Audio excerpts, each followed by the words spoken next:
3DO. Hello gamers and welcome to my next video game review. Now I'll be reviewing a new game. Well, it's be my second, BATTLETANX. Now you're probably saying, wait, didn't you already review that game? Well, this one is probably, I think, is supposed to be the third one of the Tank series, but it's made by a different person called 3DO.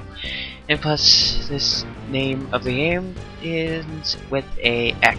Well, I mean, the name of the game ends with an X, so that somehow makes it different from the rest. Now, there is a sequel to this game, but I didn't quite like that one. But I'll just review this one, probably I'll get onto that. Now, the story of BATTLETANX is a plague in 2001 takes control over women. What happens is that it kills, but the only thing is that person that can catch it is, well, women. And since that happened, 99% of the women race had actually died off. And to keep the population of life alive, the American government comes in and actually tries to keep and take women so that they won't die off. But the men are enraged at this idea, mainly because they don't want to lose their lives. And because of that, a huge global war just happened. It also affected people in Europe and all over the world, other than the USA. Now, BATTLETANX centers around the story of a man named Griffin. Now, I don't know his last name, but he's a pretty cool badass. What happens is that he marries his wife during the whole revolution up there. And sadly, she turns herself over because she feared him being killed for keeping her captive. Well, away from the government. Anyways. So when he's reading the letter, a huge nuclear war happened in New York, which is the only place where it actually happened.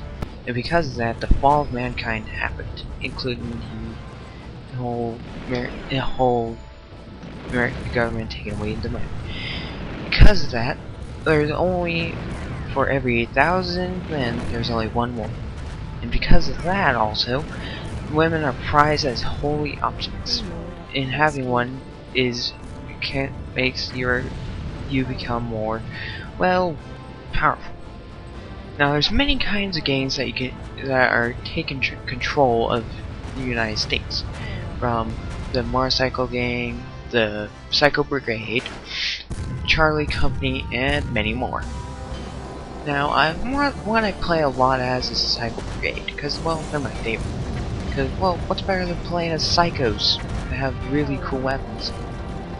Now, in BATTLETANX, you have to choose of different kinds of tanks.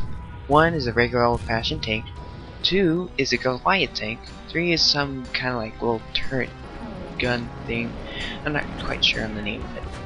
But, I think that the best one is the Goliath tank and the regular tank.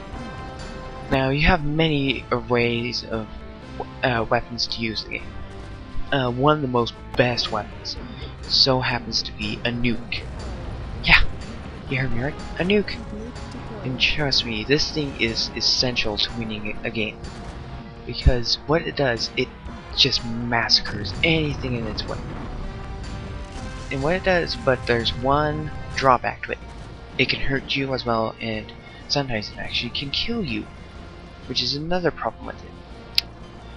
But it really helps out when you're doing the Battlelord stations, Battlelord game. And the other weapons are a 3-way missile, guided missile, laser, and radar, which is, well, shows where enemies are. And the cloak, which helps out a bunch in when you're playing as a small tanks, because they move really fast. And they can help out in the Battlelord stations, because once you destroy the building and you're able to get some women, it helps out a lot. But there's one problem: once you grab the women and have the cloak on, it'll go right off. So that's the only flaw to it. And the other modes of play are Battlelord, which I'm pretty sure you see a lot in this video. Is basically what you have to do is try to destroy the enemy base, get the Lord Queen, which is the girls, bring them back to your base, and try not to lose all completely.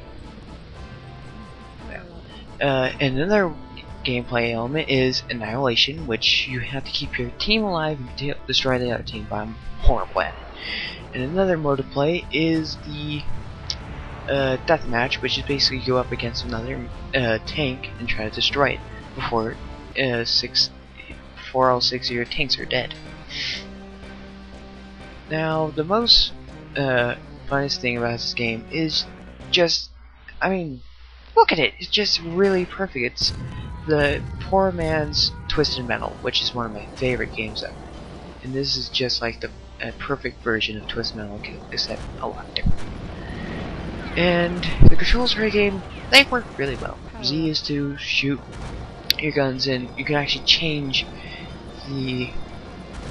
it from having limited ammo or having an infinite amount of ammo, which can go either way, of helping or being bad. And, well, there's nothing really bad. I mean, the story's pretty good. It's just that there's also a way how you can move your tank and move to the top of, you know, the, I don't know, blast part, I don't care. But this game, I have to give it a 9.5 out of 10. It's really perfect, it's really well, but the campaign mode is hard as hell. I mean, there's one level that I'm stuck on. It's just, oh my goodness, I just cannot do it. I always die at that point. But the game is really good, and I suggest if you find it anywhere, go ahead out and buy it, because it's really, really good. And that's all for this review. See you guys next time for my next.